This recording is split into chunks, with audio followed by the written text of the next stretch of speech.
Welcome back to my channel. কেমন আছো students? আশা করছি তোমরা সকলেই ভালো আছো। তো আজকেও আমি ক্লাস 10-এর তোমার কিছু প্রশ্ন নিয়ে চলে এসেছি। আগের দিনে যেগুলো দেখিয়েছিলাম তারপরে কিছু অংশটা একটু বাকি আছে, সেটা চলো আজকে আমরা দেরি না করে দেখে নিই। আজকে দেখো, যেটা প্রথম প্রশ্ন সেটা হচ্ছে আচার্য জগদীশচন্দ্র বসু কে ছিলেন?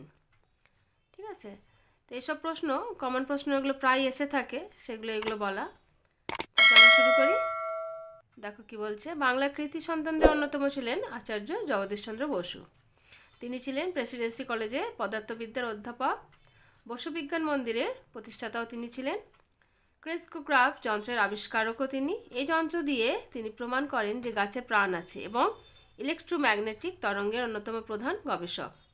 এই বিজ্ঞান সাধকের জন্ম 1858 খ্রিস্টাব্দে ফরিদপুর জেলায় হলেও কর্মজীবন ছিল কিন্তু কলকাতায়, আর এখানেই তার মৃত্যু হয় 1937 খ্রিস্টাব্দে। আচ্ছা, পরেরটায় যাই আমরা।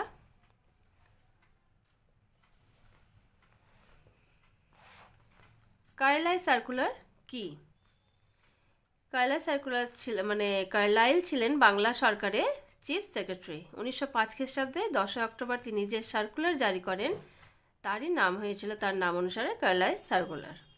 বঙ্গভঙ্গ বিরোধী আন্দোলনে ছাত্ররা যোগদান করেছিল, আর সরকার বিরোধী আন্দোলনে ছাত্রদের যোগদান আটকানোর জন্যই তিনি এই সার্কুলার জারি করেন, যেটা কিনা তার নাম অনুসারে হয়েছিল কার্লাইল সার্কুলার। পরেরটা যায়, অ্যান্টি সার্কুলার সোসাইটি কি?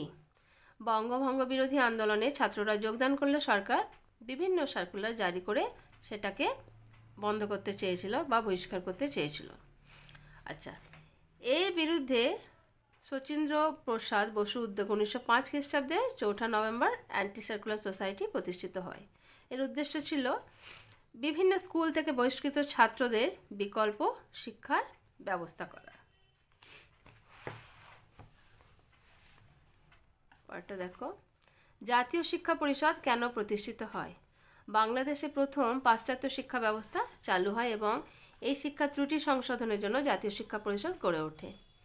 আচ্ছা, এই পরিষদ গড়ে ওঠার কারণ কয়েকটা দেওয়া আছে। সেটা প্রথমটা হচ্ছে, যেটা আমরা পড়বো, সেটা হচ্ছে স্বদেশী আনা। বঙ্গ বিরোধী স্বদেশী আন্দোলনে সমগ্র আত্মশক্তি বিকাশের ওপর জোর দেওয়া হয়। জাতীয় শিক্ষা পরিষদ গঠন ছিল কিন্তু তারই একটা অঙ্গ। তারপর হচ্ছে ঔপনিবেশিক শিক্ষা বিকল্প। আচ্ছা, এই শিক্ষা ব্যবস্থা ত্রুটি দূর করে জাতীয় আদর্শের শিক্ষা ব্যবস্থা গড়ে তোলার চেষ্টা করা হয় এই জাতীয় শিক্ষা পরিষদের মাধ্যমে। স্বীকৃতি, ইংরেজ সরকার বিশ্ববিদ্যালয় আইন পাশ করে বেসরকারি কলেজগুলির স্বীকৃতি বাতিল করে। এই সমস্ত কারণে স্বদেশী নেতৃত্ব বিকল্প শিক্ষার লক্ষ্যে 1906 খ্রিস্টাব্দে 11 মার্চ প্রতিষ্ঠা করে জাতীয় শিক্ষা পরিষদ। ঠিক আছে, পরেরটা দেখো, এটা একবার যদিও হয়েছে আর একবার রিপিট করি। চুঁইয়ে পড়া নীতি কি? General committee of public instruction এর সভাপতি ছিলেন থমাস ব্যাবিংটন মেকলে। তিনি ভারতে পাশ্চাত্য শিক্ষানীতি চালু করেছিলেন 1835 খ্রিস্টাব্দে। মেকলে পাশ্চাত্য শিক্ষার ব্যবস্থা করেন সমাজের উচ্চবর্ণের জন্য। তার ধারণা ছিল নিম্নমুখী অভিশ্রবণ বা চুঁইয়ে পড়ার মাধ্যমে সমাজের উঁচু শ্রেণী থেকে নিচু শ্রেণীর মধ্যে শিক্ষা ছড়িয়ে পড়বে। তারপরে দেখো, শিশু শিক্ষা সম্পর্কে রবীন্দ্রনাথ কি বলেছেন?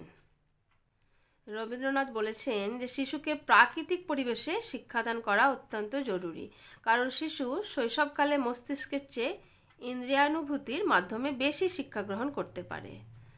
প্রকৃতি হবে শিশুর শিক্ষক ও মুক্ত পরিবেশ হবে শিশুর বিদ্যালয়। খোলামেলা পরিবেশ শিশু শিক্ষা পেলে তার সৃজনশীল প্রতিভার বিকাশ ঘটবে। তাই কবিগুরু শিশু শিক্ষার জন্য প্রকৃতির সঙ্গে ঘনিষ্ঠ যোগাযোগের কথাও বলেছেন। তারপরটা দেখো, কিভাবে বিশ্বভারতী গড়ে ওঠে? রবীন্দ্রনাথ ঠাকুরের পিতা দেবেন্দ্রনাথ ঠাকুর ভুবনডাঙ্গার গ্রামে প্রায় 20 বিঘা জমির পাট্টা পান। 1863 খ্রিস্টাব্দে এখানেই তিনি শান্তিনিকেতন আশ্রম স্থাপন করেন। 1901 খ্রিস্টাব্দে রবীন্দ্রনাথ ঠাকুর শান্তিনিকেতন আশ্রমে স্বল্প কিছু বালককে নিয়ে এক বিদ্যালয় স্থাপন করেছিলেন, যার নাম দেন ব্রহ্মচার্যাশ্রম। 1913 খ্রিস্টাব্দে তিনি সাহিত্যে নোবেল পুরস্কার পান এবং তার অর্থ দিয়েই 1921 খ্রিস্টাব্দে শান্তিনিকেতনে এক কলেজ প্রতিষ্ঠা করেন। এইভাবে শান্তিনিকেতনের স্কুল উচ্চশিক্ষার এক প্রতিষ্ঠান হিসেবে গড়ে ওঠে, যা পরবর্তীকালে বিশ্বভারতী নামে খ্যাত হয়। তাহলে আজকে স্টুডেন্টস আমি এই পর্যন্তই রাখছি। আশা করি তোমরা এগুলো ভালো করে পড়বে।